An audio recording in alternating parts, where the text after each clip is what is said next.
Amma ba'du. Allahumma salli ala Muhammad wa ala ali Muhammad kama sallaita ala Ibrahim wa ala ali Ibrahim wa barik ala Muhammad wa ala ali Muhammad kama barakta ala Ibrahim wa ala ali Ibrahim innaka Hamidum Majid. Amma ba'du. Nah,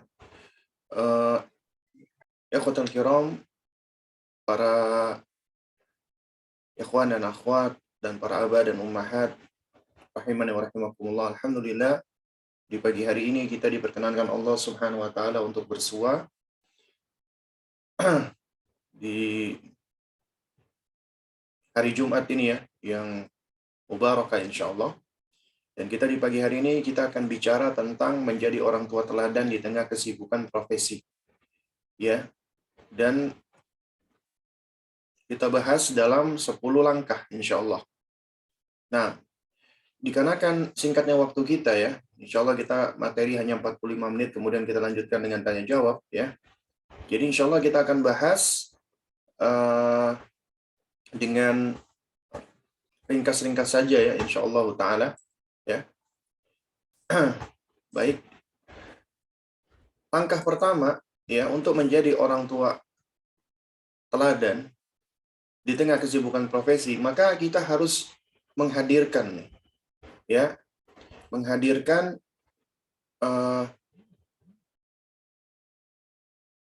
perasaan di dalam diri ya, bahwasanya anak adalah amanat atau titipan dari Allah Subhanahu wa taala.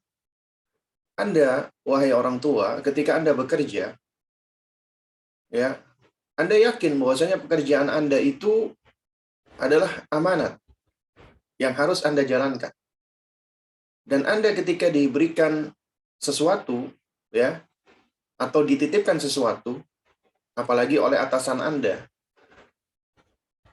maka Anda akan meyakini ataupun Anda akan menganggap bahwasanya titipan itu adalah suatu kehormatan bagi Anda, yang mana Anda harus berupaya untuk menjaganya dan menunaikannya. Lantas bagaimana apabila itu adalah amanat dari Allah Subhanahu wa taala? Maka tentunya seorang hamba ya, dia harus lebih mendahulukan amanat dari Allah Azza wa Jalla. Dan di antara amanat Allah adalah anak. Anak titipan dari Allah. Artinya anak bukan milik kita, milik Allah Subhanahu wa taala. Allah titipkan kepada kita. Dan ketika Allah menitipkan kepada Anda, wahai orang tua, Allah nggak menitipkan begitu saja. Artinya Allah Subhanahu wa taala memberikan kepercayaan itu kepada Anda karena Anda pasti sanggup untuk melaksanakannya. Allah sudah berikan kesanggupan tersebut. La yukallifullahu nafsan illa wus'aha. Allah tidak akan memberikan suatu beban, tanggung jawab ya, melebihi daripada kapasitasnya, melebihi daripada kemampuannya. Tidak mungkin. Ya, sehingga kita wajib untuk menghadirkan di dalam diri kita, anak adalah amanat dari Allah ya, dan amanat itu harus dijaga, dipelihara. Karena apabila kita tidak menjaga amanat, tidak memeliharanya, maka ya kita bisa menjadi kufur. Nah, oleh karena itu cara menjaga amanat ini yang pertama adalah dengan mensyukurinya. Kita harus berterima kasih kepada Allah, kita harus bersyukur kepada Allah Subhanahu wa taala. Karena Allah memberikan amanat yang merupakan karunia, yang merupakan hadiah, hibah, dan bahkan merupakan ya anugerah yang paling indah yang Allah berikan, yaitu merupakan buah hati kita, belahan jiwa kita, anak kita. Harus disyukuri. Dan apabila seorang hamba itu mensyukuri, maka akan Allah tambah nikmatnya. La in syakartum la azidannakum wa la in kafartum inna adzabi lasyadid. Apabila kalian syukur, aku tambah, kata Allah.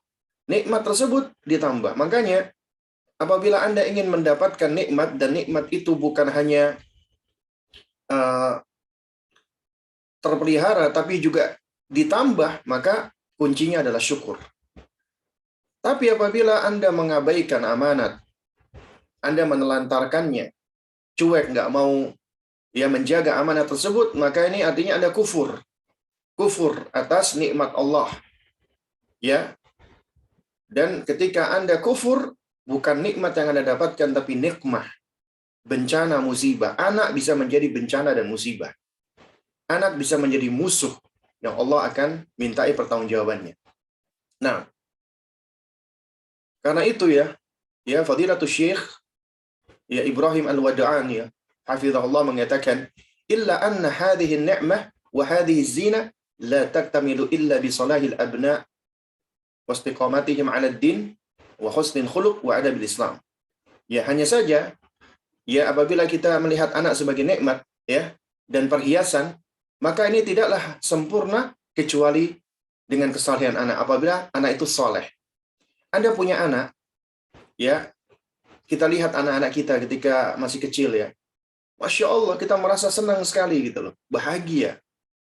Nah, apalagi kalau anak kita itu ternyata anak yang penurut, yang sopan, ya, yang istiqomah di atas agama mereka, perangiannya baik, adab-adab Islam juga bagus, maka ini semua akan semakin menjadikan ya semakin sempurna. Makanya dikatakan ya anak sebagai nikmat dan perhiasan ya tidaklah sempurna kecuali apabila anak itu saleh, istiqomah di atas agama, memiliki perangai yang baik dan memiliki adab Islam. Nah, kemudian yang kedua ya. Nah, ini kita perhatikan nih. Anda sekarang berprofesi. Ada yang jadi akuntan, ada yang jadi insinyur, ada yang jadi dokter, ada yang jadi pilot, ada yang jadi ini dan itu banyak. Anda punya profesi di dunia ini. Tapi ketahui ya jemaah sekalian, profesi utama dan primer Anda di dunia ini itu sejatinya adalah sebagai orang tua. Loh, kok bisa? Iya. Karena kita manusia, ya, kalau kita lihat jalur hidup kita, ya, lingkaran hidup kita itu diawali dari anak-anak. Ya. Dan kemudian setelah anak-anak kita berkembang hingga menjadi hingga dewasa. Ya. Dan agama kita secara fitrawi, dan ini juga sunnahnya para nabi dan para rasul, menuntunkan kita untuk menikah, sehingga kita menjadi seorang suami. Di dalam pernikahan hikmahnya agar kita memiliki keturunan. Ya. Dan keturunan itu ya adalah yang akan melanjutkan estafet amal kita. Ya. Karena Nabi SAW beliau pernah mengatakan ya, inna auladakum min kasbikum au kama qila ya. Sesungguhnya anak-anakmu adalah termasuk jerih payahmu.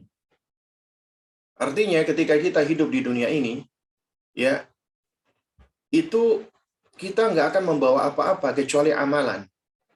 Amalan itulah yang akan kita bawa hingga kita mati.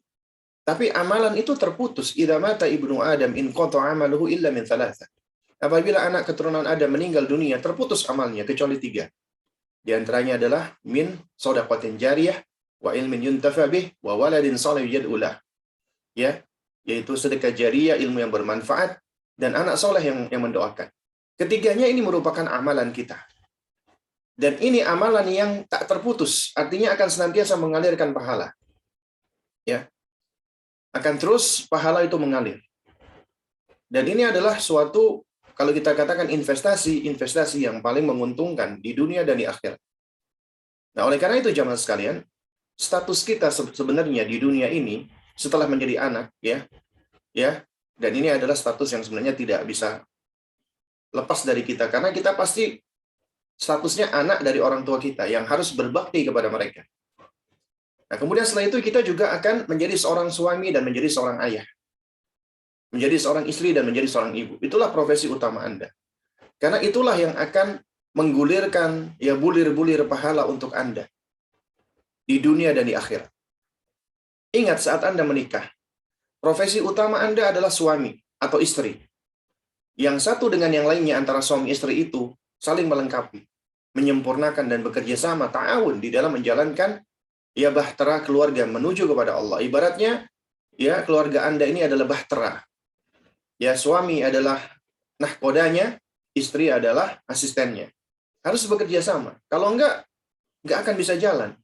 Dan juga harus punya destinasi, penentu destinasi, visi dan misi keluarga ya adalah suami.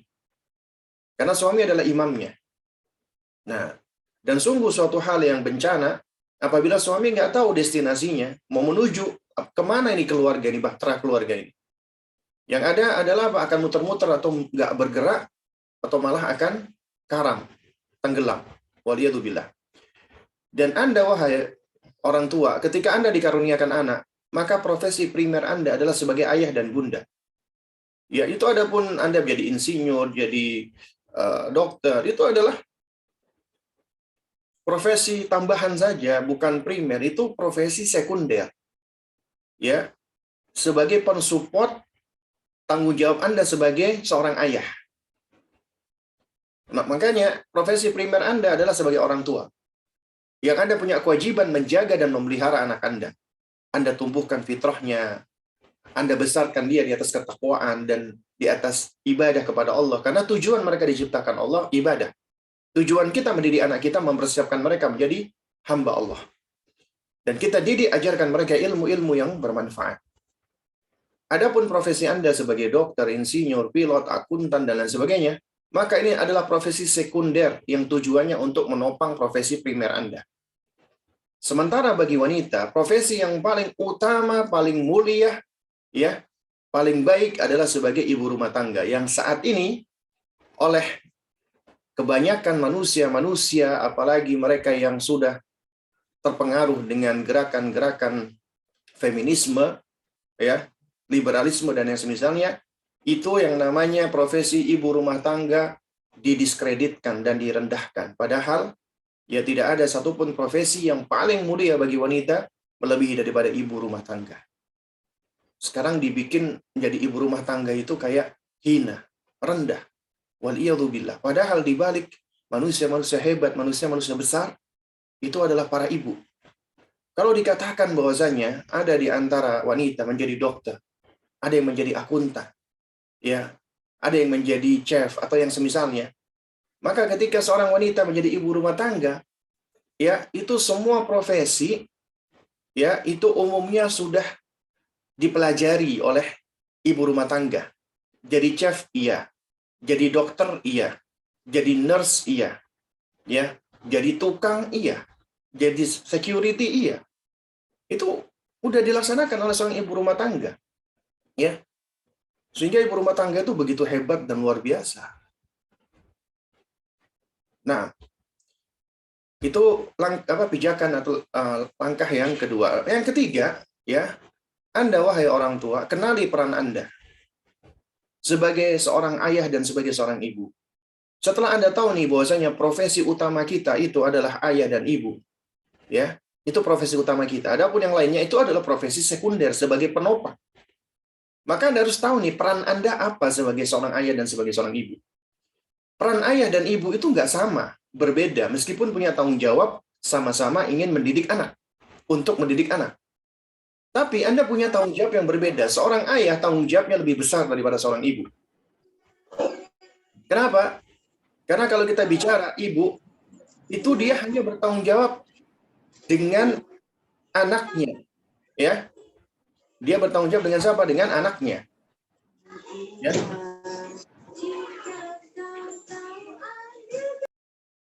Nah, sementara seorang ayah itu dia bertanggung jawab, ya, terhadap istrinya dan juga anaknya dan orang-orang yang ada di dalam rumahnya. Nah, oleh karena itu, kenali peran Anda wahai ayah, kenali peran Anda wahai ibu, kemudian Anda berbagi peran, bekerja sama, saling melengkapi. Ya, tidak malah ya saling saling berebut atau saling cuek. Nah, di antara peran ayah adalah penentu visi, misi, dan tujuan keluarga bahtera. Hendak dibawa kemana ini keluarga? Itu penentunya seorang ayah. Makanya seorang istri apabila, seorang wanita apabila dia hendak menikah, maka lihatlah sang laki-laki ini. Orang yang bertanggung jawab enggak?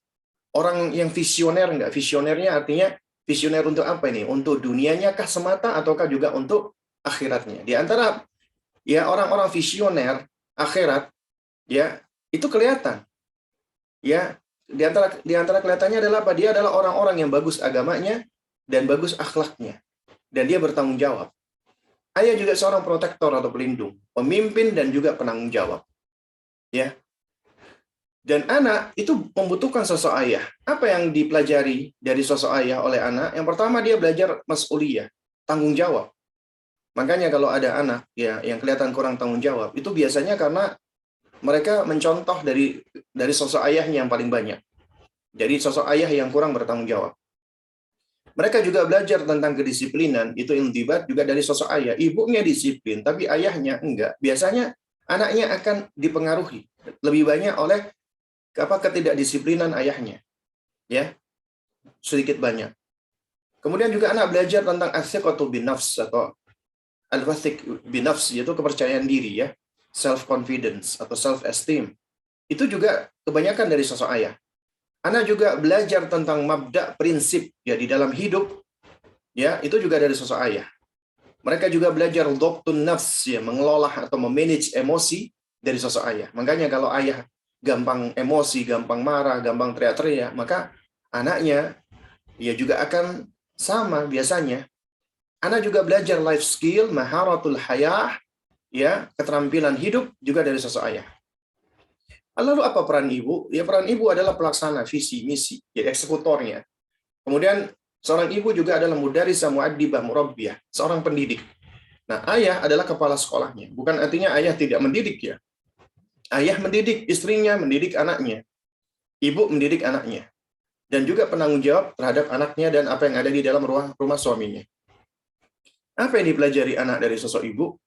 Di antaranya, anak akan belajar al-lugha, ya, al-lugha atau bahasa. Anak itu menyerap tentang bahasa dari ibunya, ya. Nah, karenanya jangan heran ya apabila kita dapati di antara para ulama ketika memberikan nasihat untuk mencari istri, itu setelah agamanya bagus, akhlaknya baik, ya, maka dilihat al-fasahah, ya. Wanita ini memiliki kefasihan tidak? Karena apabila wanita itu memiliki fasahah, biasanya anaknya juga akan fasih. Biasanya, ya. Karena anak itu lebih banyak menyerap tentang bahasa itu dari ibunya. Makanya seringkali kita dapati, ya, namanya bahasa ibu, mother tongue, ya. Kemudian anak juga belajar atau menyerap, ya, kecerdasan, intelijensi itu dari ibu, ya, zakat. Kemudian juga mereka menyerap akhlak dan adab. Kemudian anak itu ketika bicara tentang emosi, mengenal emosi, ma'rifatus syuur, ya, mengenal perasaan, itu dari ibunya. Adapun mengelolanya itu dari sosok ayah, ya, yang paling banyak, ya. Bukan artinya mereka nggak belajar dari sosok ibu sama sekali, belajar, tapi yang dominan dari sosok ayah. Mereka juga belajar kasih sayang, kelemah lembutan, ya, ketabahan, kesabaran dan empati. Itu lebih banyak dari sosok ibu, ya. Makanya anak-anak laki-laki yang dekat dengan sosok ibu, dia akan menjadi sosok yang lemah lembut terhadap wanita, empati terhadap wanita, ya, jauh dari sikap-sikap menyakiti wanita. Biasanya seperti itu, ya. Tapi kalau anak laki-laki jauh dari ibunya, ya, biasanya dia empatinya kurang, nggak sensitif dengan wanita, mungkin cenderung kasar. Demikian sebaliknya, anak putri yang dekat dengan ayahnya biasanya akan menjadi anak perempuan yang kuat, yang tangguh, ya, yang nggak mudah untuk ditipu, nggak mudah dibujuk rayu, karena dia memiliki prinsip yang kuat. Dia belajar dari ayahnya, ya, dan sudah ada pegangan, ya, dalam tanda kutip, ya, eh, ketika dia menghadapi berbagai macam kesulitan itu dari sosok ayahnya. Nah, kita lanjutkan. Kemudian langkah yang keempat, ya, jamaah sekalian, ya, setelah kita memahami anak adalah amanat dari Allah, profesi utama Anda adalah sebagai ayah dan ibu. Kemudian Anda mengenal peran Anda, maka Anda harus ketahui, ya, peran Anda ini yang paling utama, apalagi di dalam pendidikan anak, adalah di dalam rumah. Makanya rumah adalah institusi pendidikan pertama dan utama anak manusia. Bukan sekolah, bukan pondok, bukan asrama, atau tempat-tempat lainnya, bukan. Tapi di rumah. Itu tempat pendidikan pertama, institusi pendidikan pertama bagi anak manusia. Dan di rumah, yang ideal itu harus ada elemen kepala sekolah dan pendidiknya. Kepala sekolahnya ayah. Ayah yang mendesain kurikulum, kemudian visi sekolah, misi sekolah, tujuan sekolah. Itu seharusnya demikian. Ibu, ya, adalah sebagai madrasatul ula, sekolah pertama bagi mereka. Ya, makanya dikatakan di dalam syair adalah ya, al-ummu madrasatul ula. Idza a'dadtaha a'dadta sya'bil a'raq, ya, atau kama qila, ya. Ibu adalah sekolah pertama. Apabila engkau siapkan ibu itu, maka engkau telah menyiapkan generasi yang mulia, yang harum namanya. Ya. Nah, oleh karena itu ya jemaah sekalian, rumah itu adalah pembentuk dasar karakter. Ya. Pembentuk dasar utama karakter. Makanya kalau Anda ingin tahu di mana sekolah karakter, itu bukan di sekolah, bukan di pondok, bukan di ma'had, tapi di rumah. Itulah sekolah karakter pertama buat anak-anak. Karena membangun karakter nggak bisa cuma setahun 2 tahun. Dan karakter itu mulai terbentuk sebenarnya mulai dari semenjak usia dini. Ya, makanya pembentuk dasar utama karakter di rumah. Juga termasuk ya pembangunan mental anak, sifat moralitas, akhlak, dan kebaikan-kebaikan. Itu di dalam rumah. Ya. Lalu kemudian juga yang seringkali kita lalaikan, rumah itu nikmat dari Allah. Karunia dari Allah. Wallahu ja'ala lakum min buyutikum sakana. Allah jadikan rumah-rumah bagimu sebagai tempat tinggal. Kata sakana, tempat tinggal. Dikatakan sakana, yaitu akar katanya sama dengan sakinah, ketenangan.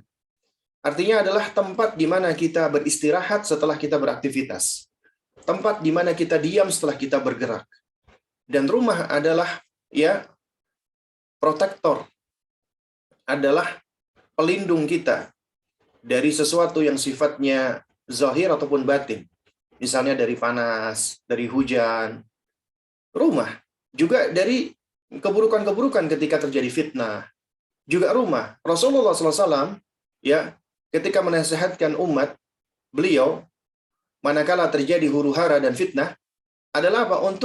Untuk menetapi rumah. Ya, juga sama yang kita perhatikan kemarin, ya, dan juga saat ini, yaitu tentang masalah pandemi, ya. Jadi ketika terjadi wabah pun juga kita diminta untuk mendiami rumah. Dan rumah juga merupakan hijabnya wanita, pelindungnya wanita.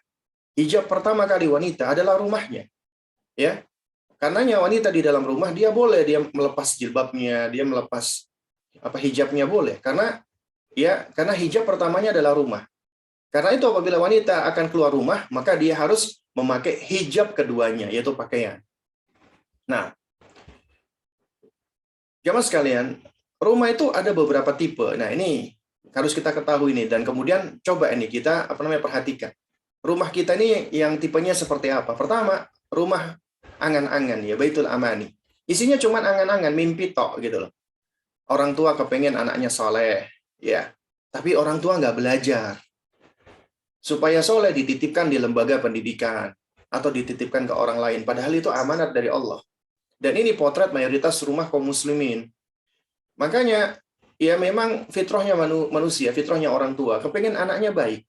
Anda misalnya tanya kepada perampok, pejamret, atau orang-orang yang di penjara yang punya anak, bapak, ibu pengen anak bapak ibu seperti bapak ibu gini, masuk penjara. Nggak mau. Saya kepingin anak saya baik, saya kepingin anak saya soleh, saya kepingin anak saya itu masuk surga. Itu memang fitrahnya orang tua. Tapi cuman kepengen. Ya, cuman kepengen doang. Nggak mau berusaha dengan benar dan nggak belajar. Kemudian di situ ada rumah yang kaku, yang keras, yang strict, ya, rumah yang tiran, yang diktator. Orang tua kepengen anaknya soleh, ya. Orang tuanya belajar, ngaji bahkan. Tapi nggak hikmah di dalam mendidik anaknya. Metodenya dengan cara memaksa, mengilzam. Ya, mendidik dengan cara yang keras dan kaku. Kenapa? Karena seringkali nggak punya ilmu, nggak hikmah. Atau mungkin ikut-ikutan metode pendidikan orang tua sebelumnya. Ya.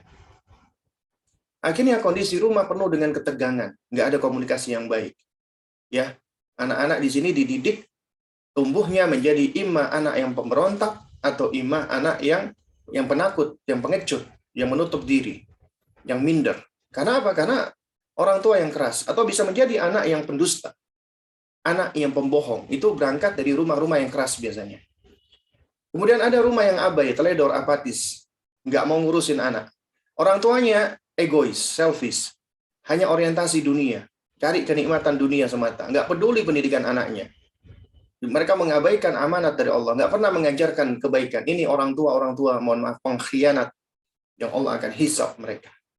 Dan yang keempat adalah rumah teladan, Baitul Qudwah. Nah, ini diisi oleh orang tua teladan. Orang tua yang memahami anak adalah amanat dari Allah. Mendidik anak dengan sepenuh hati, sepenuh kasih sayang. Kemudian mereka belajar, terus belajar. Ya, anak-anak itu kita tuntut untuk belajar. Orang tua juga harus terus belajar. Belajar menjadi orang tua. Karena kita seringkali belajar berbagai macam ilmu. Tapi seringkali kita ini lupa untuk belajar bagaimana menjadi orang tua. Karena menjadi orang tua juga butuh ilmu. Anda pendidik harus punya ilmu gitu loh. Dan mempraktekkan ilmu agar menjadi teladan, agar menjadi qudwah, menjadi uswah. Dan hikmah, harus ngerti muyulul atfal, fase-fase perkembangan anak, agar bisa menjadi orang tua yang hikmah, yang hakim. Nah, kita lanjutkan. Kemudian ya jemaah sekalian, langkah kelima, ya, anak Anda itu butuh dengan waktu Anda. Karena itu luangkan waktu Anda untuk anak Anda, bukan mencari waktu luang, ya. Luangkan waktu, bukan mencari waktu luang, ya. Ingat ya jemaah sekalian yang dimuliakan Allah Subhanahu wa taala. Ya, ketika Anda membersamai anak dengan meluangkan waktu, dengan Anda membersamai anak dengan mencari waktu luang, meskipun bersama-sama, tapi nggak sama, berbeda.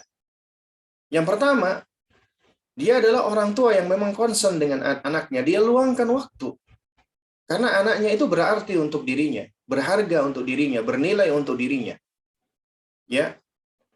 Berbeda dengan orang tua yang hanya mencari waktu luang untuk anaknya. Berarti anaknya ini dinomor sekiankan. Nggak begitu penting. Ada yang lebih penting menurut mereka. Seringkali pekerjaan.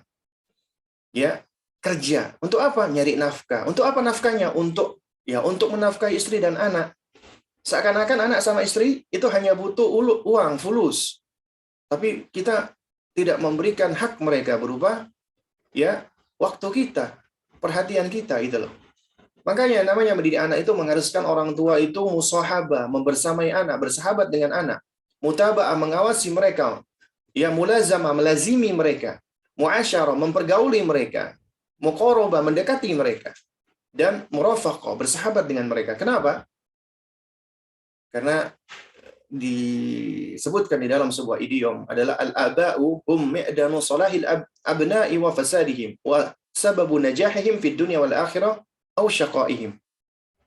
Orang tua itu adalah tambang kebaikan atau kerusakan anaknya, atau bisa menjadi sebab keselamatan atau bahkan kerugian anak di dunia dan di akhirat. Maka perhatikanlah, Anda ingin menjadi apa? Tambang kebaikan atau tambang kerusakan buat anak Anda. Maka dikatakan juga anna salaha wa fasadal abna'i yakunu awwalu ma yakunu minal aba. Sesungguhnya soleh atau rusaknya anak, baik atau buruknya anak, pertama kali disebabkan oleh siapa? Oleh orang tuanya. Karena itulah jamaah dikatakan afdhalul hadiyah fi auladika hiya hudhuruka. Ya, the best present for your kids is your presence. Hadiah terbaik bagi anak-anakmu adalah kehadiranmu, bukan uangmu, bukan mainan yang kau belikan, bukan makanan yang kau siapkan. Ya, bukan pakaian yang indah, bukan. Tapi kehadiranmu. Percuma mereka punya pakaian, punya mainan, ya, tapi ternyata mereka berada di dalam kesendirian. Ya, orang tuanya tidak memperhatikan. Kemudian yang keenam, ya, teruslah belajar wahai orang tua agar menjadi a better parent, not a perfect one. Untuk menjadi orang tua yang baik, bukan orang tua sempurna, nggak ada yang sempurna. Makanya dikatakan di dalam idiom Inggris, you cannot pour from an empty cup. You can pour from an empty cup. Anda nggak bisa menuang dari cangkir yang kosong. Makanya dikatakan take care of yourself first. Ini konsepsi At-Tahrim ayat 6. Yaku anfusakum wa ahlikum nar. Jagalah diri kalian dan keluarga kalian dari neraka. Diri kalian dulu. Ibda binafsik. Mulailah dari dirimu. Dengan cara apa? Belajar. Makanya dikatakan pula di dalam idiom Arab, faqidu syai' la yu'ti. Orang yang nggak bisa ngasih. Mau ngasih apa kalau nggak punya apa-apa? Makanya ibda binafsik, mulailah dari dirimu. Jadilah engkau teladan, qudwah. Nggak mungkin engkau bisa menjadi teladan apabila engkau tidak belajar, tidak memiliki ilmu dan mempraktekannya. Nah, oleh karena itu, ya, ada salah seorang ulama salaf, ya, yang berkata, ya, yang bernama Utban, ya, yakun awwala, ya, islahika li baniya islahuka li nafsika. Fa inna uyubahum ma'qudatun bi'aibika, fal hasanu 'indahum ma fa'alta wal qabihu ma tarakta. Hendaknya wahai orang tua, pertama kali caramu mensolehkan anak, ya, adalah dengan cara kamu mensolehkan dirimu sendiri terlebih dahulu. Kenapa? Karena aib mereka itu terkait dengan aibmu. Jadi kebaikan menurut mereka itu apa yang kamu kerjakan, dan keburukan menurut mereka apa yang kamu tinggalkan. Mereka belum punya kemampuan untuk tamyiz, ya. Maka dikatakan ada mutamyiz baina as-shawab wal khata. Belum bisa membedakan mana yang benar, mana yang salah. Jadi mereka belajar dari apa yang mereka dengar dan apa yang mereka lihat. Karenanya apa yang mereka perhatikan darimu, engkau kerjakan, itu akan dianggap baik. Dan apa yang kau tinggalkan itu asing, dan asing itu akan cenderung dianggap tidak baik, ya. Nah, lalu kemudian yang ketujuh, ya, anak adalah investasi yang tak lekang dimakan zaman, ya. Artinya akan senantiasa memberikan, ya, keuntungan, benefit atau profit di dunia dan di akhirat, ya, bagi kita. Nah, oleh karena itu Nabi SAW beliau pernah bersabda, inna min atyabi ma akala rajulu min kasbihi wa waladuhu min kasbihi. Sesungguhnya yang paling baik dari makanan yang diperoleh oleh seseorang adalah dari jerih payahnya sendiri, dari kerjanya sendiri, dari keringatnya sendiri. Dia banting tulang mencari, ya, nafkah, kemudian dari nafkah yang dia dapatkan dia makan dan dia kasih makan untuk keluarganya. Maka itu adalah, ya, yang paling baik dari makanan seseorang. Meskipun itu, ya, taruhlah tidak memenuhi standar gizi, tapi karena dia kerja, itu yang paling baik, ya. Dan kemudian dikatakan oleh Nabi SAW, wa waladuhu min kasbihi, dan anaknya itu merupakan kasab, jerih payahnya dia pula, gitu. Upayanya dia. Artinya anak juga bagian dari jerih payah kita yang bisa mendatangkan pahala yang jariah yang mengalir untuk kita.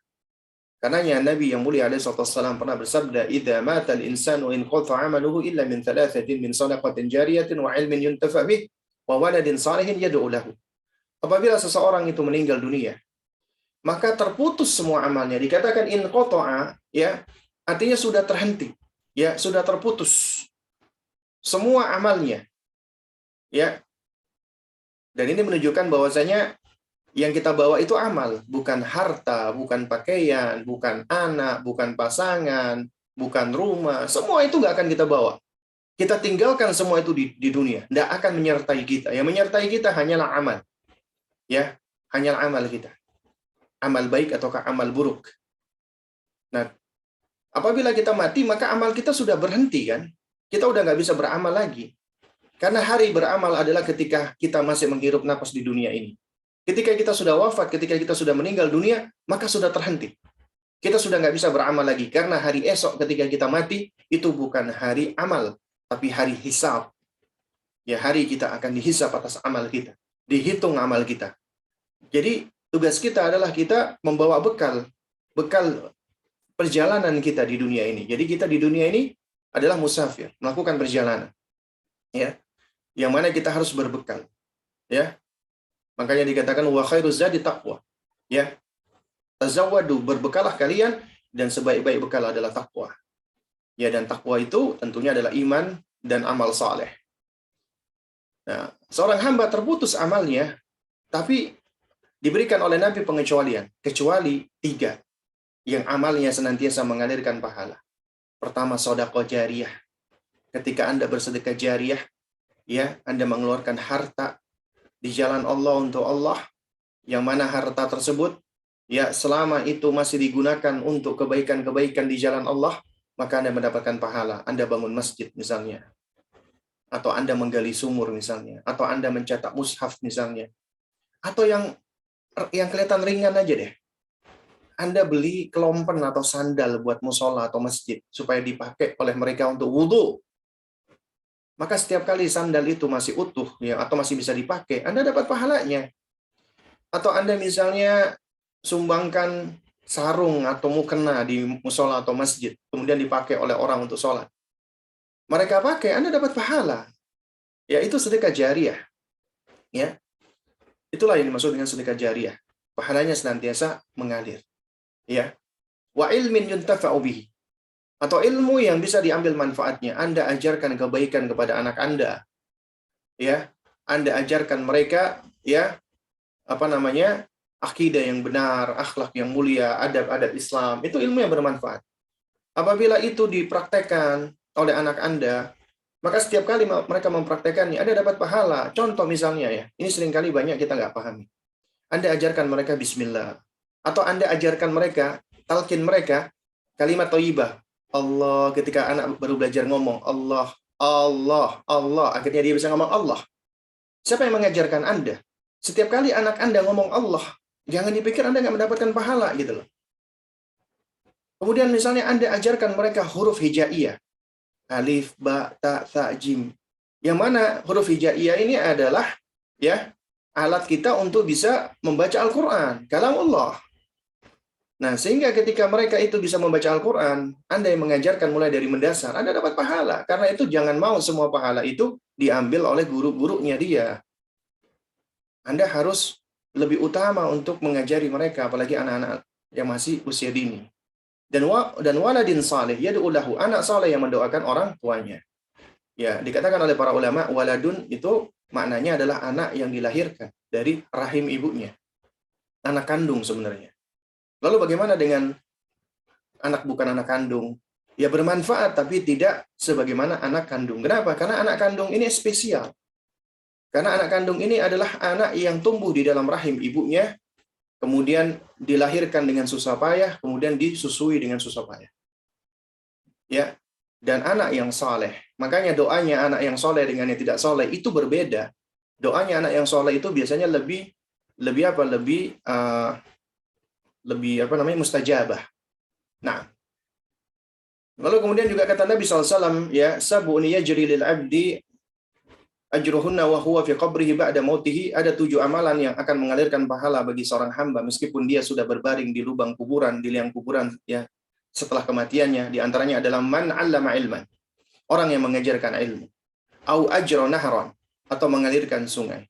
Au hafara bi'ran, atau membuat sumur, menggali sumur. Au ghorosa nakhlan au bana masjidan, orang yang menanam kurma atau membangun masjid.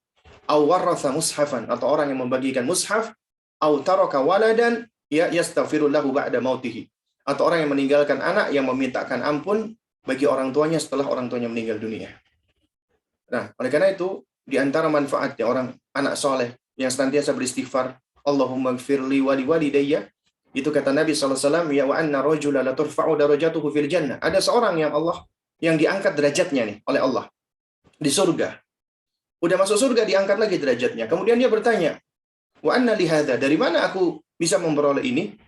Ya wakila, maka dijawab, bistighfari waladika laka, lantaran istighfar anakmu kepadamu.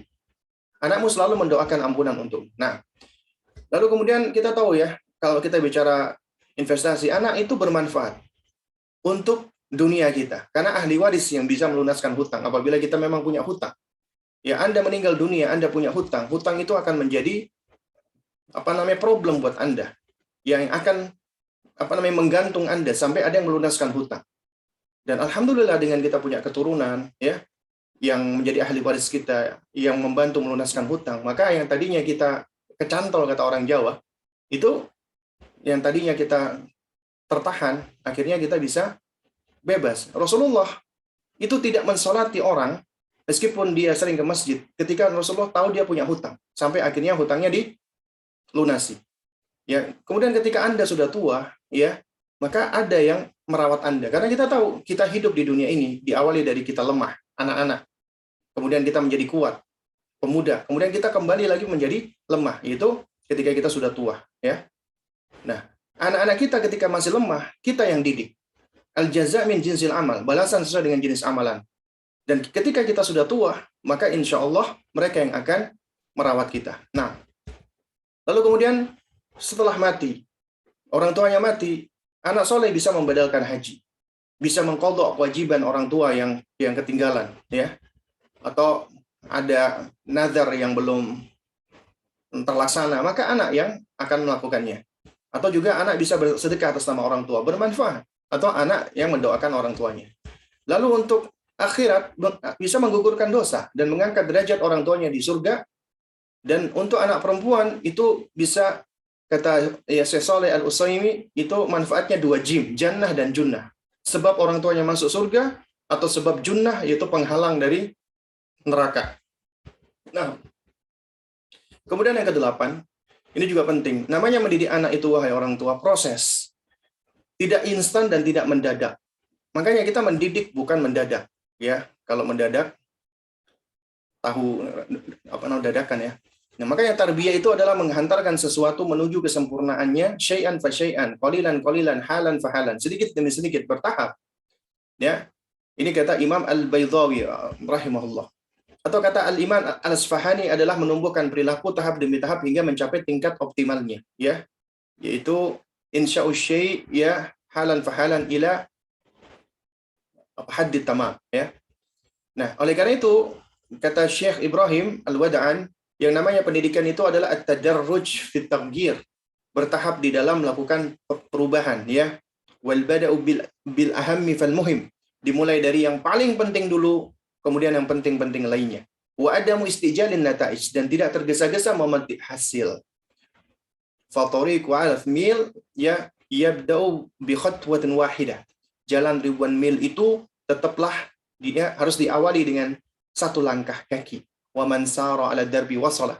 Siapa yang mau meniti jalannya, maka dia akan sampai. Wa man adama qara'al bab yushiku an yuftah lahu. Dan siapa yang selalu mengetuk pintu, niscaya dia akan dibukakan baginya. Nah, kemudian yang kesembilan, jadilah orang tua teladan. Nah, kita singkat teladan. Yang pertama, tauhid adalah yang pertama kali hendaknya engkau ajarkan. Yang pertama dan utama. Yang kedua, hendaklah engkau empati dan fahami kebutuhannya. Ya. Kemudian luangkan waktumu untuknya, jangan hanya mencari waktu luang.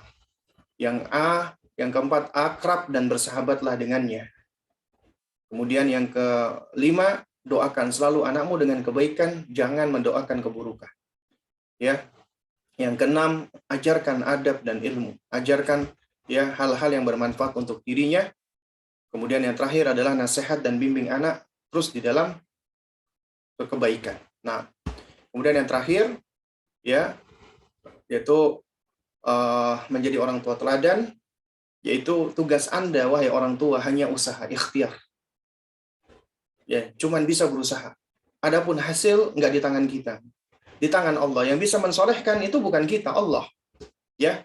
Makanya dikatakan oleh Syekh Ibrahim, al-hidayatu bima'na taufiq laysat fi yadika. Wa innama biyadi man yahdi man yasha bi fadlihi wa rahmatihi. Wa yudhillu man yasha bi 'adlihi wa hikmatihi. Wa innama 'alaika hidayat wa innama 'alaika hidayat dilalah wal irsyad wan nus wa tawjih. Hidayah dalam artian hidayah taufik itu tidak berada di tangan Anda, tapi berada di tangan zat Allah, yaitu yang memberikan hidayah kepada siapa saja yang ia kehendaki dengan keutamaan dan rahmatnya, dan ia menyesatkan siapa saja dengan keadilan dan hikmahnya. Ya. Jadi hidayah yang Anda miliki hanyalah hidayah ad-dilalah, yaitu memberikan arahan, irsyad, bimbingan, nusah, nasihat, dan taujih. Ya, arahan-arahan saja. Ya anta abdun fakir miskin. Anda wahai orang tua hanyalah seorang yang fakir, nggak punya apa-apa, miskin lagi. La tamliku li nafsika haulan wala tulan. Anda nggak punya daya dan kekuatan untuk diri Anda sendiri, terhadap diri Anda sendiri. Ya wala tamlikuha li ghairika min babi aula. Apalagi terhadap selain Anda, maka tentunya Anda lebih nggak mampu lagi. Maka fala ta'tamid ala nafsik. Jangan bersandar pada dirimu sendiri. Wala tarkun liqudratik. Dan jangan pula engkau bersandar kepada kekuatanmu sendiri. Anda lemah kok. Ya. Wala tuthik bi ghairi rabbik. Dan jangan percaya kepada selain Rabbmu. Fafawwid amraka ilaih. Ya, serahkanlah semua urusanmu hanya kepada Allah. Wa tawakkal alaih. Bertawakal hanya kepadanya. Wasta'in bih. Dan minta tolong hanya kepadanya. Itu kuncinya. Ya. Nah, jadi kewajiban kita hanya berusaha. Hasilnya serahkan kepada Allah. Allah itu punya hidayah. Ya. Hidayah Allah, taufik wa ilham. Itu hak prerogatifnya Allah. yang menjadikan orang itu menerima, ya, mau taubat, insaf, itu di tangan Allah. Kemudian ada hidayah bayan wa irsyad, ya, memberikan penjelasan, bimbingan, arahan, itu dimiliki oleh kita manusia, terutama orang-orang yang berilmu, ya. Jadi apa yang bisa kita lakukan? Ikhtiar, usaha. Karena pendidikan itu, mendidik anak kita, itu adalah usaha, ikhtiar. Kemudian setelah itu kita tawakal kepada Allah, serahkan kepada Allah Azza wa Jalla. Kemudian hasilnya, ya, kita serahkan kepada Allah. Makanya Allah ketika berfirman kepada Nabi kita, fa inna ma'alaikal balagh wa alainal hisab. Karena sesungguhnya tugasmu wahai Muhammad hanya menyampaikan saja. Nabi nggak bisa kasih hadiah. Maksud saya, Nabi nggak bisa ngasih hidayah, ya. Jadi Nabi cuma bisa menyampaikan saja. Wa alainal hisab, dan hanya Allah lah yang akan menghisab amalan-amalan mereka. Makanya ketika Nabi tidak bisa memberikan hidayah kepada pamannya Abu Thalib, mati dalam keadaan musyrik, padahal Nabi mencintai pamannya, sayang sama pamannya. Pamannya pun juga sayang dengan Nabi, membela Nabi habis-habisan. Tapi ternyata Allah punya ketentuan lain. Pamannya meninggal dalam keadaan musyrik. Nabi pun bersedih, ya. Nah, sehingga Allah ingatkan Nabi kita yang mulia alaihi wassalam. Allah mengatakan, ya innaka la tahdi man ahbabta walakin Allah yahdi man yasha. Sesungguhnya engkau wahai Muhammad tidak bisa memberikan hidayah kepada orang yang engkau cintai, tetapi Allah lah yang memberikan hidayah kepada siapa saja yang Allah kehendaki. Ya, namun wallahu taala alam bisawab, ya. Ya, ini yang dapat disampaikan pada kesempatan kita di di pagi hari ini. Nah, jadi ini pas lewat 4 menit ya dari target waktu kita. Nah, barakallahu fiik. Barakallahu fiik, Ustaz. Alhamdulillah. Insya Allah enggak masalah, Ustaz. Materinya luar biasa. Alhamdulillah ini ada pertanyaan, Ustaz. Tadi disampaikan bahwa prosesnya pendidikannya berproses gitu, Ustaz. Tetapi bagaimana apabila sebelumnya kita belum melakukan tahapan-tahapan yang tadi Ustaz sudah sampaikan, dan sekarang kita baru mau memulainya. Langkah apa yang paling efektif sebagai orang tua supaya bisa menerapkan pendidikannya di rumah tadi supaya bisa lebih baik? Masalah. Nah, baik, barakallahu fiik ya. Jadi memang namanya pendidikan itu berproses, ya, dan ada langkah-langkahnya. Kalau misalnya kita, ya, baru tahu, baru belajar, dan ada step-step yang sudah kita lalui, sudah kita lewati, ya, dari anak-anak kita. Misalnya seharusnya anak kita ketika masih usia dini itu kita bisa melakukan ini dan itu. Nah, tapi ternyata anak kita misalnya sudah SMP atau sudah SMA, sudah banyak step yang lewat. Lantas apa yang harus kita lakukan? Yang pertama, ya, ketika Anda sadar Anda kurang, Anda keliru, itu sudah merupakan tanda kebaikan dari Allah Subhanahu wa taala. Ya, Allah sudah memberikan hidayah kepada Anda. Karena banyak orang tua yang nggak sadar-sadar. Ini Anda sadar. Berarti ini menunjukkan Allah Subhanahu wa taala itu sayang, ya, kepada Anda. Allah menginginkan kebaikan untuk Anda. Makanya Allah berikan kepada Anda kesadaran. Kemudian yang kedua, ketika Anda sudah sadar ada yang keliru, ada yang salah, ada yang terlewatkan, karena kita nggak tahu, berarti ini menunjukkan memang kita ini butuh ilmu, kita ini butuh belajar, ya. Maka kita harus melakukan perubahan nih. Ya, apa yang kita lakukan? Yang pertama, bertaubat kepada Allah. Beristighfar kepada Allah. Minta ampun kepada Allah. Kenapa? Karena anak adalah amanatnya, amanat Allah.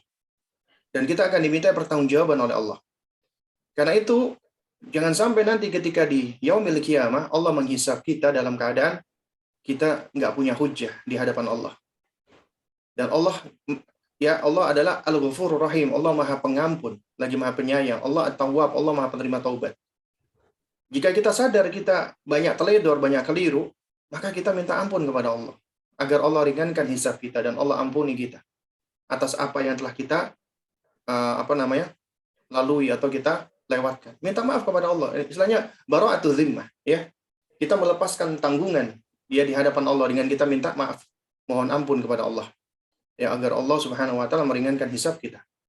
Kemudian yang ketiga, ya, setelah kita minta maaf kepada Allah Subhanahu wa taala, nah, maka kita minta tolong kepada Allah, beristi'anah kepada Allah, ya, agar Allah Subhanahu wa taala memberikan kita istiqomahan, memberikan kita al-quwwah, kekuatan, agar Allah senantiasa mengkaruniakan kepada kita ilmu yang bermanfaat, ya, agar kita bisa merubah mulai dari diri kita dan kemudian kita bisa melakukan pendekatan kepada anak-anak kita, ya, yang tepat. Kemudian yang keempat, ya, ketahuilah bahwasanya tidak ada kata terlambat selama kita masih dapat menghirup nafas, anak kita masih menghirup nafas, itu tidak ada kata terlambat, ya. Jadi mungkin sudah banyak hal-hal yang sudah kita lewati, ya. Tapi selama anak kita masih bernafas, kita masih bernafas, maka kesempatan hidayah dari Allah itu masih terbuka lebar. Karena itu kita upayakan hal-hal yang dapat mendatangkan hidayah dari Allah Azza wa Jalla, ya. Nah, di antaranya kita terus belajar, ya, menuntut ilmu, karena menuntut ilmu itu sampai kita menuju ke liang lahat, ya. Dan terus kita mengamalkan ilmu, karena dengan mengamalkan ilmu kita akan, ya, menjadi orang tua teladan, karena kita bisa menjadi contoh. Nah, kemudian kita lakukan pendekatan kepada anak kita sesuai dengan, ya, ilmu tadi, sesuai dengan usianya, sesuai dengan fasenya. Anak kita misalnya sudah balik, maka pendekatan kita jangan kita dekati seperti anak-anak kecil atau seperti anak kita yang belum balik. Kita lakukan pendekatan seperti ke orang dewasa. Kita bersahabat dengannya, ya. Makanya kaidahnya adalah wasahibhum fis sab'in, dan bersahabatlah di 3 tahun terakhir, ya. Jadi dinasihatkan adalah, ya, laib, ya, ibnaka sab'an, ya, wa adibu sab'an wa sahibu sab'an. Bermain dengan anakmu 7 tahun pertama, ta'dib di 7 tahun kedua, dan kemudian bersahabatlah di 7 tahun ketiga. Karena itu lakukan pendekatan kita bersahabat dengan mereka. Dan ketika Anda ingin memperlakukan anak Anda seperti sahabat, maka Anda harus belajar untuk berempati. Empatinya adalah Anda perlakukan dia sebagaimana Anda ingin diperlakukan. Anda nggak suka dikritisi, Anda nggak suka, ya, ketemu itu udah diomelin lah atau diceramahin lah panjang lebar. Anda nggak suka, maka jangan lakukan pendekatan seperti itu. Lakukan pendekatan sebagaimana Anda senang untuk diperlakukan, ya. Nah, juga jadilah seorang pendengar yang baik. Semakin mengenal anak Anda. Kenapa? Karena biasanya orang tua, apalagi anaknya sudah banyak lewat waktu, itu biasanya yang namanya koneksi itu sudah mulai sangat kendur sekali, bahkan nyaris lepas. Karena itu makanya kita harus awali dengan apa? Dengan reconnecting. Kita menjalin hubungan kembali, menguatkan koneksi kembali. Karena itu kunci sebelum Anda melakukan koreksi. Karena namanya koreksi sulit apabila kita tidak awali dengan koneksi dahulu. Dan koneksi yang paling utama sebelum kita membangun koneksi dengan anak kita, maka kita perbaiki dulu koneksi kita dengan Allah Subhanahu wa taala. Dengan kita banyak bertakarub kepada Allah, banyak berdoa kepada Allah, banyak meminta pertolongan kepada Allah, dan insya Allah Allah akan membantu kita untuk memperbaiki koneksi kita dengan selainnya, yaitu dengan anak-anak kita. Ya. Kemudian jangan lupa doa. Terus doakan anak. Karena doa orang tua itu mustajabah. Cari waktu-waktu yang mustajabah, terus doakan dia. Doakan kebaikan-kebaikan untuk sang anak. Baru kemudian setelah itu baru kita bertawakal kepada Allah. Hasilnya serahkan kepada Allah. Yang penting kita sudah berusaha. Adapun anak kita mau terima nasihat kita, mau menjadi anak soleh atau tidak, maka itu di luar dari kapasitas kita. Yang penting selama kita masih hidup, selama kita masih menghirup nafas, ya, maka kita masih tetap bisa berikhtiar, kita masih tetap bisa berusaha, dan kita masih tetap bisa berupaya untuk terus melakukan perbaikan, ya, sampai kita, ya, udah nggak bisa lagi bernafas. Nah, Allah alam so. Barakallahu fiik, Ustaz. Ini ada beberapa pertanyaan lagi, Ustaz. Yang pertama, sebentar. Oke. Ustaz, bagaimana bila hanya ibu yang mendidik anak? Bisakah ibu mengambil peran ayah sekaligus dalam mendidik anak? Nah, Toib. Jadi sebenarnya ibu dan ayah itu punya peran berbeda-beda. Dan sebenarnya sulit, ya, apabila seorang bapak mengambil peran ibu dan seorang ibu mengambil peran ayah, ya. Tapi sebenarnya bukan artinya nggak mungkin, ya, mungkin saja, cuman suatu hal yang sulit, ya, apabila orang tua itu mengambil peran semuanya. Tapi memang, ya, di dalam beberapa kondisi kalau kita perhatikan, ya, subhanallah, ya, Allah Subhanahu wa taala itu memberikan apa namanya? Kekuatan ya kepada sebagian orang tua, terutama wanita-wanita yang sendirian atau single mother. Dan memang secara kenyataan ternyata single mother itu lebih tangguh, lebih kuat daripada seorang single father, ya. Dan kita dapati ternyata jamaah sekalian, ini juga sebagai apa ya, sebagai uh, apa namanya, penyemangat ya, khususnya bagi wanita-wanita yang diuji oleh Allah dengan kesendirian. Artinya ya mungkin suaminya tidak ada, meninggal dunia atau pisah, ya akhirnya harus mendidik anaknya seorang diri. Maka ketahuilah, memang sulit, berat. Tapi Allah Subhanahu wa taala nggak mungkin memberikan beban kepada seseorang melebihi dari kapasitasnya. Nggak mungkin. Pasti ketika Allah uji Anda, Allah sudah berikan Anda kemampuan. Bahkan di balik kemampuan itu ya jamaah, kita lihat nih contoh. Ya, Al-Imam Asy-Syafi'i rahimahullah. Siapa yang membesarkan beliau, mendidik beliau? Ibunya. Imam Malik bin Anas. Siapa yang membesarkan beliau, mendidik beliau? Ibunya. Ya. Kemudian Imam Bukhari, ibunya. Bahkan Al-Hafidz Ibnu Hajar Al-Asqalani, ya, beliau anak yatim piatu. Yang mendidik beliau siapa? Kakak perempuannya. Ini menunjukkan ternyata wanita-wanita itu luar biasa, Masya Allah. Allah berikan kepada mereka kekuatan, kemampuan, kesanggupan. Ya, artinya mereka bisa mengambil peran ayah di dalam memberikan nafkah. Padahal memberikan nafkah itu tanggung jawab siapa? Tanggung jawab seorang ayah. Ya, tapi tetap tidak melepaskan tanggung jawab utamanya di dalam mendidik anak-anaknya. Tapi tetap meskipun para ibu tersebut, ya mereka single mother, tetap mereka menghadirkan sosok laki-laki untuk anaknya. Karena anak-anak itu tetap butuh sosok laki-laki. Dihadirkan pamannya, dihadirkan kakeknya, atau dihadirkan ya orang-orang lain yang soleh. Ya, seperti contoh kita belajar nih dari ibunya Imam Malik. Ya, Imam Malik itu anak yatim. Ya, ibunya itu mendidik anak, ya, ibunya mendidik Imam Malik, ya, itu tetap berusaha menghadirkan sosok laki-laki.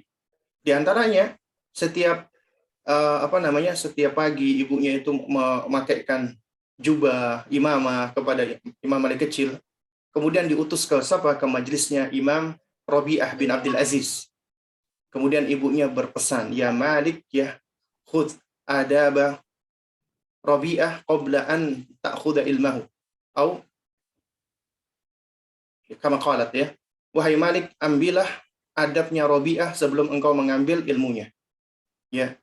Artinya para ibu-ibu tersebut mereka tetap ya mendekatkan anaknya dengan sosok laki-laki yang soleh. Entah itu para masyayikh, para ustadz atau para guru. Karena itu nasihat saya bagi para wanita yang single mother, ya, maka tetap hadirkan laki-laki, ya, untuk anak-anak Anda. Misalnya apabila ada kakeknya yang baik, hadirkan kakeknya, pamannya, atau apa namanya, atau mungkin misalnya nggak ada, ya, anak juga tetap bisa dicarikan tempat-tempat belajar yang di situ ada seorang ustadz atau seorang guru laki-laki yang dia bisa tetap berinteraksi dengannya. Karena tetap harus ada interaksi dengan apa namanya, dengan uh, lawan jenisnya, ya. Maksud saya adalah kalau itu anak laki-laki tetap butuh sosok laki-laki, ya. Nah, wallahu a'lam bishawab. Pertanyaan terakhir, Ustaz. Baik, Bismillah. Assalamualaikum warahmatullahi wabarakatuh. Izin bertanya, Ustaz. Anak kami 4, lelaki semua. Paling besar usia 13 dan yang kecil 4 tahun. Suami saya suami yang baik dan penyayang, tapi sayangnya beliau belum mengenal sunnah. Masih beragama yang kental dengan budaya dan tradisi nenek moyang. Banyak sikap suami yang jauh dari sunnah. Padahal kami sebagai profesi dokter, saya pernah mengajukan resign bekerja kepada suami karena ingin fokus dengan keluarga, tetapi tidak diizinkan. Saya merasa tidak maksimal mendidik anak-anak karena sudah lelah bekerja, jadi untuk serahkan ke guru ngaji. Hanya sedikit murojaah di rumah. Seringkali dalam pendidikan agama di rumah kami tidak sejalan karena suami belum mau menerima ajaran sunnah. Sehingga di mata anak tampak perbedaan kami. Contoh, suami tidak sholat ke masjid kecuali Jumat, masih sering begadang main HP, banyak jalan-jalan ke tempat istirahat, bioskop, pameran mobil, dan lain-lain. Bagaimana saya menyikapinya, Ustaz? Agar di mata anak-anak kami terlihat searah sejalan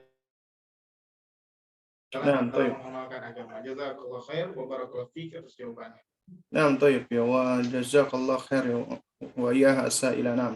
Barakallahu fik ya. Wa yassarallahu lana wa umurik ya. Jadi memang ketika suami dan istri itu tidak sejalan, ini memang muskilah ya. Ini memang problem sebenarnya. Karena yang namanya musafir ya, itu kan butuh imam. Atau kita ibaratkan bahtera itu juga butuh nahkoda. Pesawat butuh pilot ya. Dan semua yang ada di dalam pesawat atau bahtera itu ya harus mengikuti pilotnya atau nahkodanya, karena mereka yang berhak untuk menentukan arah. Nah, kalau kita misalnya berada di dalam bahtera ataupun di dalam pesawat atau kereta yang ada masinisnya itu kan, tapi ternyata arahnya keliru, arahnya salah, ya kita harus ingatkan. Ya kita harus luruskan semampu kita. Dan kalau seandainya itu arahnya semakin menyeleweng dari destinasi, ya itu malah semakin menjauh, maka kita boleh menyelamatkan diri kita agar tidak jatuh ataupun karam. Itu pun kalau sudah dalam kondisi sudah worst case ya, artinya selama ya sang suami tadi itu masih hidup ya, insya Allah peluangnya untuk mendapatkan hidayah masih ada. Maka kita coba hadirkan sebab-sebab hidayah itu datang. Di antara sebab-sebab hidayah itu datang, ya kita doakan. Karena Allah lah yang memberikan hidayah.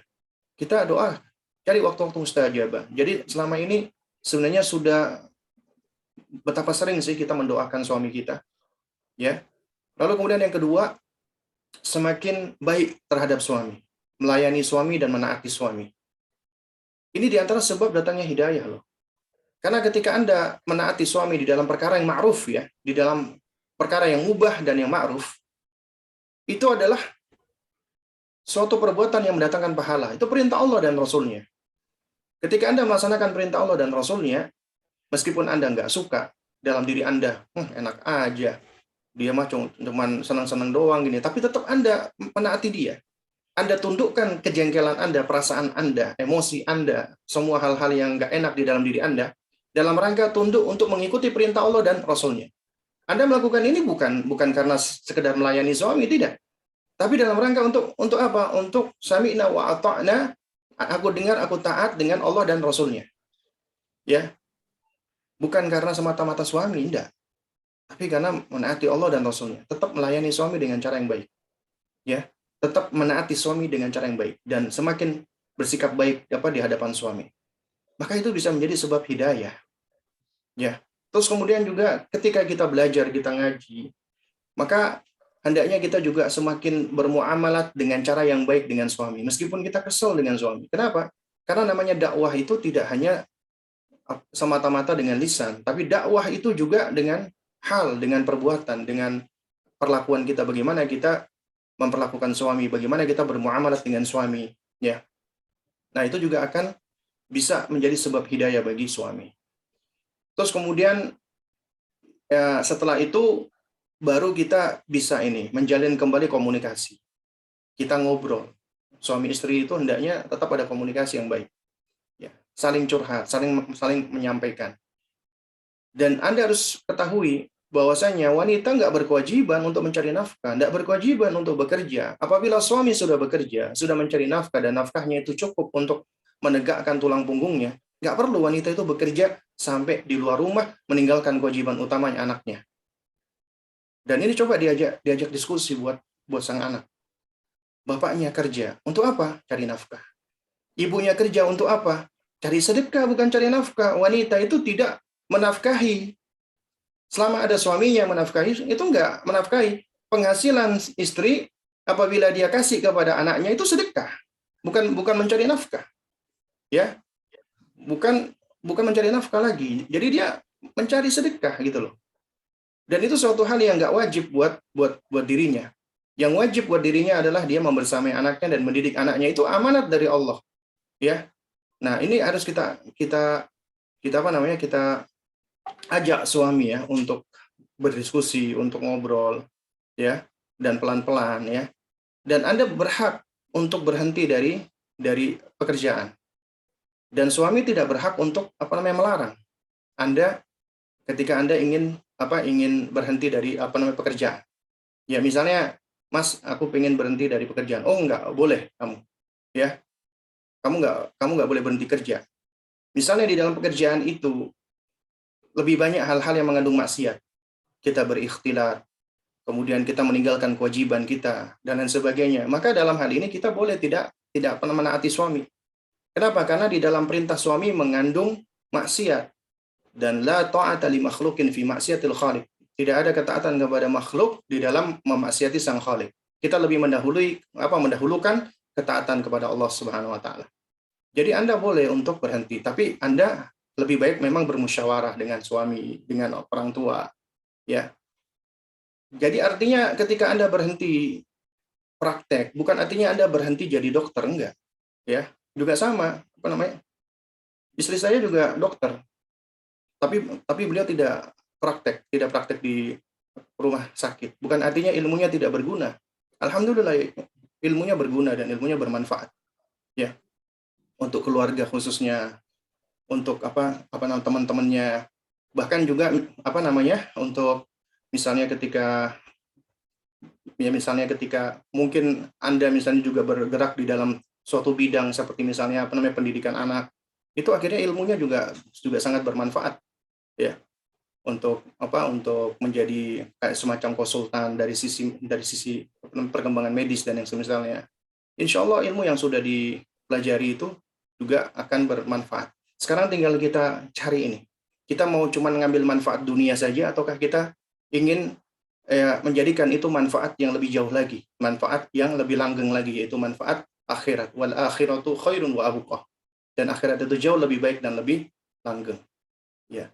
Nah, jadi nasihat saya adalah ya coba tadi intinya eh, jalin komunikasi, bangun komunikasi yang baik dengan suami, kemudian upayakan hal-hal yang dapat mendatangkan hidayah untuk suami, terus doakan suami, ya, dan kemudian bermusyawarah dengan suami dan sampaikan bahwasanya Anda ingin fokus untuk mendidik anak, ya, karena anak kita ini suatu hal yang penting gitu loh, berharga dibandingkan ngurusin pasien. Pasien juga tanggung jawab Anda sebagai dokter, tapi ada yang jauh lebih lebih lebih penting lagi gitu ya, dibandingkan orang-orang lain. Nah, wallahu a'lam bishawab, mungkin ini yang bisa saya sampaikan. Alhamdulillah. Terima kasih Ustaz, izin saya menutup kajian ini. Jazakallah khair Ustaz atas kajiannya. Semoga Allah catat sebagai amal kebaikan antum dan semoga bermanfaat untuk kami dan Allah berikan kemudahan kepada kami dalam mengamalkan di kehidupan sehari-hari sehingga jadi bekal untuk kami di akhirat nanti. Semoga Ustaz dan keluarga selalu dalam lindungan dan ridha Allah tabaraka wa taala. Untuk kajian selanjutnya akan diinformasikan di media sosial kami. Kita akhiri dengan doa kafaratul majlis. Subhanakallahumma wa bihamdika asyhadu an la ilaha illa anta astaghfiruka wa atubu ilaik. Assalamualaikum warahmatullahi